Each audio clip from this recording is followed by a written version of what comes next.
90% of traders fail in their first year. You have heard that statistic before. You have probably told yourself you will be different.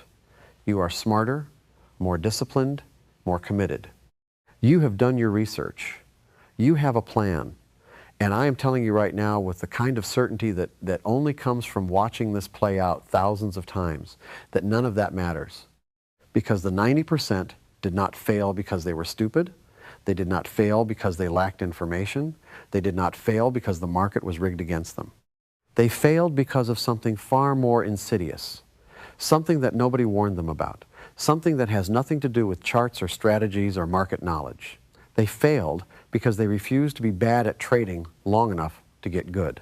That sentence might not seem revolutionary right now, but if you stay with me, I'm going to show you exactly what it means, exactly why it destroys almost everyone, and exactly what you must do differently if you want to be part of the 10% who survive. Let me describe your first year of trading. Not what you planned for it to look like, what it actually looks like for almost everyone who has ever tried this. You start with excitement. You have found trading. Maybe a friend told you about it. Maybe you saw someone on social media showing their profits. Maybe you stumbled into it on your own. Either way, you are captivated. The idea that you can sit at a computer and make money from the financial markets on your own terms, with no boss and no ceiling, it feels like you have discovered a cheat code to life. So you dive in, you start learning, you watch videos, you read books, you open a demo account, you study charts until 2 in the morning. And because you are intelligent, because you are driven, you start to understand things quickly. You learn about support and resistance, about trends, about indicators. You start to see patterns in the price action. And it feels like progress, real tangible progress. Then you go live, real money, and almost immediately everything changes. Your first few trades might win. That is actually the most dangerous thing that can happen to you, and I will explain why in a moment. Or your first few trades might lose. Either way, within weeks, the emotional chaos begins. You take a loss and feel it in your stomach, not just as a number on a screen, but as a physical sensation of failure. You take a win and feel a rush so powerful you want to trade again immediately. You move your stop loss because you cannot bear to take the loss. You close a trade too early because you are terrified of giving back the profit. You skip a trade because the last one lost and you are scared. You double your size on the next one because you are desperate to make it back. Within a month, your account is bleeding. Within 3 months, you have either blown it up or you are so deep in the red that every trade feels like life or death. By 6 months, you have cycled through multiple strategies, multiple time frames, and multiple emotional breakdowns. And by month 12, you are done. You tell yourself the markets are rigged, or that you will come back when you have more capital, or that trading just was not for you. I have seen this pattern so many times it is almost scripted. The details change, the timeline shifts by a few weeks, but the arc is always the same. And the reason it is always the same has nothing to do with the market. It has everything to do with how your brain was wired long before you ever placed a trade. Let me explain the mechanism, because understanding it is the first step to defeating it. Every skill you have ever developed in your life followed a predictable pattern. Effort produced results. More effort produced more results. When you were in school, studying harder led to better grades. When you started a career, working longer hours led to advancement. When you learned a sport, practicing more led to improvement. Your entire life has trained your brain to expect a linear relationship between input and output. You put in work, you get results. And the results arrive relatively quickly. Not instantly, but quickly enough to keep you motivated. You can feel yourself getting better. Trading obliterates that model completely. In trading, you can do everything right and still lose money. You can study for 6 months, develop a strategy with a genuine statistical edge, execute it perfectly, and lose 10 trades in a row. Not because you did anything wrong, because that is how probability works. 10 consecutive losses with a 60% win rate is not common, but it is not impossible. And if it happens in your first month of live trading, your brain has absolutely no framework for processing it. Your brain interprets those losses the same way it interprets every other failure in your life, as evidence that you are doing something wrong, as a signal that you need to change your approach. And so you do what has always worked before. You adapt, you modify, You try harder. You switch strategies. You add indicators. You read more books. You work longer hours. And none of it helps. Because the problem was never your approach. The problem was your expectation that effort should produce immediate, linear, visible results. This is the reframe I need you to internalize. Trading is not a skill that rewards effort in the short term. Trading is a skill that rewards consistency over enormous stretches of time. The feedback loop is delayed, distorted, sometimes inverted. You can do the wrong thing and get rewarded. You can do the right thing and get punished. And your brain, which evolved to learn from immediate cause and effect, cannot handle that. It breaks. And when it breaks, you start making emotional decisions. And emotional decisions in the markets are almost always losing decisions. Now let me talk about something specific that happens to almost every first-year trader. The dangerous first win. I call it dangerous because it is. Most new traders remember their first real winning trade with vivid clarity. The setup, the entry, the way the price moved in their favor, the number on the screen when they closed it. That moment felt incredible. It felt like proof that they could do this, proof that they were on the right path, proof that the money was real. But here is what that first win actually did. It set a trap. Because that win was accompanied by an enormous emotional reward, a dopamine surge, a feeling of power and competence and excitement. And from that moment forward, your brain began chasing that feeling. Not the process that led to the win, the feeling itself. And the distinction between those two things is the distinction between the 10% who survive and the 90% who do not. I know what you are thinking right now. You are thinking, I am not chasing feelings, I am following a strategy. But let me ask you something. When you are in a trade and it is going your way, do you feel a rush? When you are in a trade and it is going against you, do you feel dread? When you see a setup that looks perfect, do you feel excitement? When you skip a trade and it would have won, do you feel regret? If the answer to any of those questions is yes, then you are trading your emotions, not your strategy. And your emotions do not have an edge. So here is the framework for surviving year one. And I want to be extraordinarily specific because I do not want you to leave this video with vague motivation. I want you to leave with a plan so concrete you can start implementing it tomorrow. The first principle is radical position sizing. In your first year of trading, your only job is to survive, not to profit, not to grow your account, to survive. And survival means risking almost nothing on each trade. I mean 1% of your account, maximum. If you have a $10,000 account, you risk $100 per trade. If you have a $1,000 account, you risk $10 per trade. I do not care if that feels insignificant. I do not care if you think you cannot build wealth that way. You are not trying to build wealth right now. You are trying to build a skill. And the skill requires that you stay in the game long enough to develop it. Think about it this way. A pilot does not learn to fly by taking a commercial jet full of passengers on their first day. They learn in a simulator, then a small plane, then a larger plane. Then, after hundreds of hours of practice, they graduate to the real thing. Your first year of trading is flight school. You are in the simulator. The goal is not to make money. The goal is to learn how to operate under conditions of uncertainty without panicking, without abandoning your process, and without crashing. 1% risk does something else that is even more important than protecting your capital. It reduces the emotional intensity of each trade. When you risk 1%, a loss is a minor event. It does not trigger your survival instincts. It does not activate the fight or flight response that hijacks your prefrontal cortex and hands control to your amygdala. You can think clearly. You can follow your plan. You can experience a loss and feel almost nothing. And that emotional neutrality is the single most important skill you will develop in your first year. Far more important than any strategy. The second principle is process tracking, not profit tracking. In your first year, I want you to stop looking at your profit and loss entirely. I am serious. Do not check your account balance.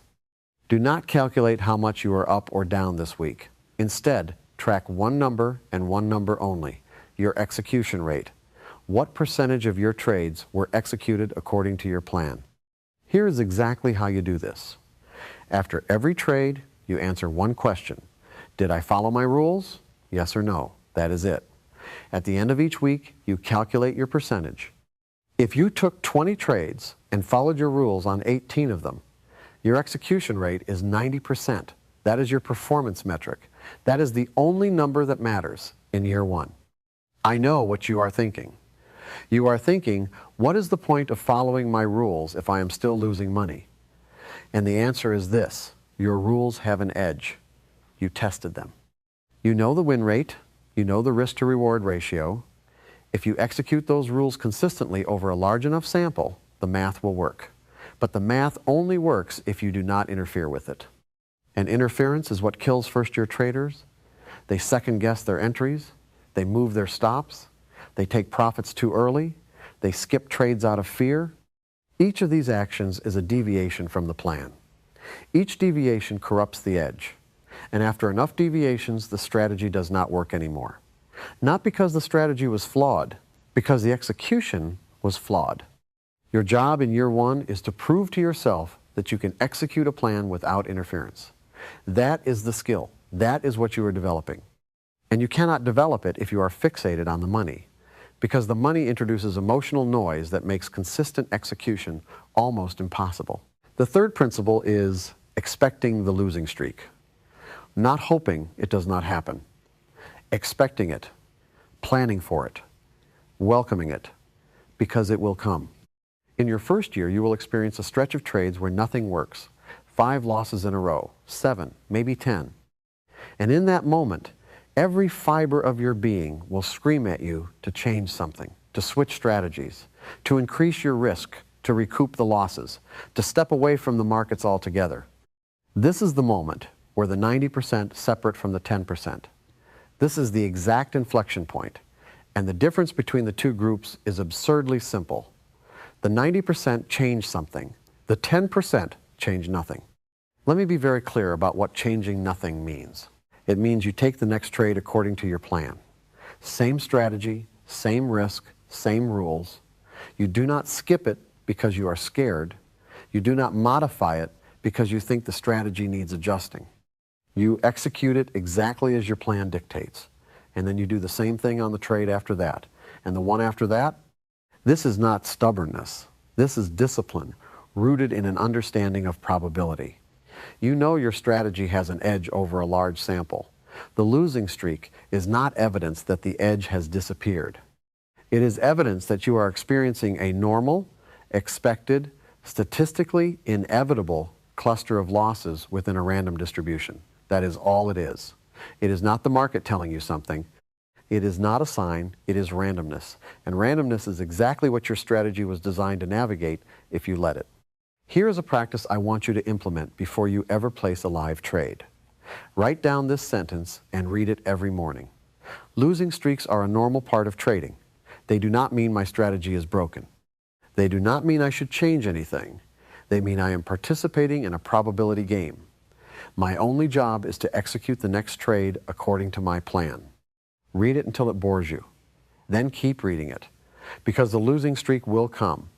And when it does, the only thing that will save you is whether this principle has moved from your intellect into your bones.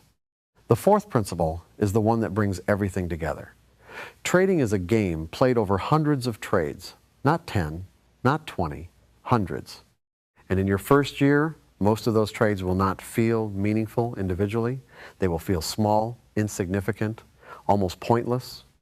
A 1% risk that wins, a 1% risk that loses. The swings are tiny. The progress is invisible. And that invisibility is what drives most traders insane. They want to feel the growth. They want to see the results. They want the satisfaction of watching their account climb. And when it does not happen quickly enough, they get impatient. They increase their risk. They start taking trades that are not in their plan. They try to accelerate the timeline. And that impatience is what kills them. I have worked with thousands of traders, and the pattern is always the same. The ones who survive year one are the ones who made peace with boredom. With small trades, with tiny gains and tiny losses and days where nothing happened. They showed up, followed their plan, and went home. They did not need trading to be exciting. They did not need it to validate them. They treated it like practice, repetition, training, and after months of that unglamorous work, something shifted. Not in the markets, in them. They became capable of executing without emotional interference. And that capability, once developed, is what generates consistent profit for the rest of their trading careers. Let me paint you a picture of what the end of year one looks like if you follow this framework. You are not rich. Let me be honest with you. After 1 year of 1% risk and disciplined execution, your account might be roughly where it started, maybe slightly up, maybe slightly down. And I know that sounds like failure, but it is the opposite of failure, because you are still here. You survived. You did not blow your account. You did not quit. You developed the most valuable skill a trader can possess, the ability to execute a plan under conditions of uncertainty, with emotional composure, trade after trade, day after day, regardless of short-term results. The 90% are gone by now. They blew up, they quit, they moved on to the next shiny thing. And you are still sitting at your desk, calm, disciplined, and ready for year two. Year two is where the magic happens, because now you have the skill. Now you can increase your size gradually. Now you can compound. Now the math starts working in your favor. But only because you spent year one building the foundation that everyone else skipped. So here is your commitment for surviving year one. 1. Risk 1% per trade, maximum, with no exceptions. 2. Track your execution rate, not your profit and loss. 3. When the losing streak comes, change nothing. Execute the next trade according to your rules. 4. Read your probability statement every morning before the market opens. 5. Accept that year one is training, not earning. Your account balance at the end of 12 months is not the measure of your success. Your ability to follow your plan is. Mark Douglas explained all of this years ago. He told us that the problem was never the market. The problem was always the trader. The trader's need for certainty. The trader's need for immediate results. The trader's inability to accept that being wrong on any individual trade is not failure, but the fundamental nature of the game. 90% of traders never make it past year one because they never make this shift. They keep treating trading like every other skill they have mastered. They keep expecting effort to produce linear results. They keep reacting to losses as if each one means they are doing something wrong. And they keep changing their approach in response to normal, expected, statistically inevitable outcomes. You do not have to be one of them. But you have to choose that. You have to choose boredom over excitement, process over profit, consistency over intensity. You have to accept that your first year will be unglamorous, unexciting, and financially unremarkable. And you have to show up anyway, every day, same plan, same risk, same 5 questions in your journal. That is how you make it past year one. Not with a better strategy, not with more information, not with more capital, with the willingness to do the boring, repetitive, emotionally neutral work that everyone else refuses to do. The 90% are not separated from the 10% by talent. They are separated by patience. And patience is a choice you make every single morning when you sit down, read your rules, and commit to following them for one more day. One more day. That is all it ever takes. One more day of discipline, repeated 365 times. That is how you survive. That is how you build the skill. That is how you become the kind of trader who is still here when everyone else has quit. The market is not going anywhere. The question is whether you will still be here to trade it.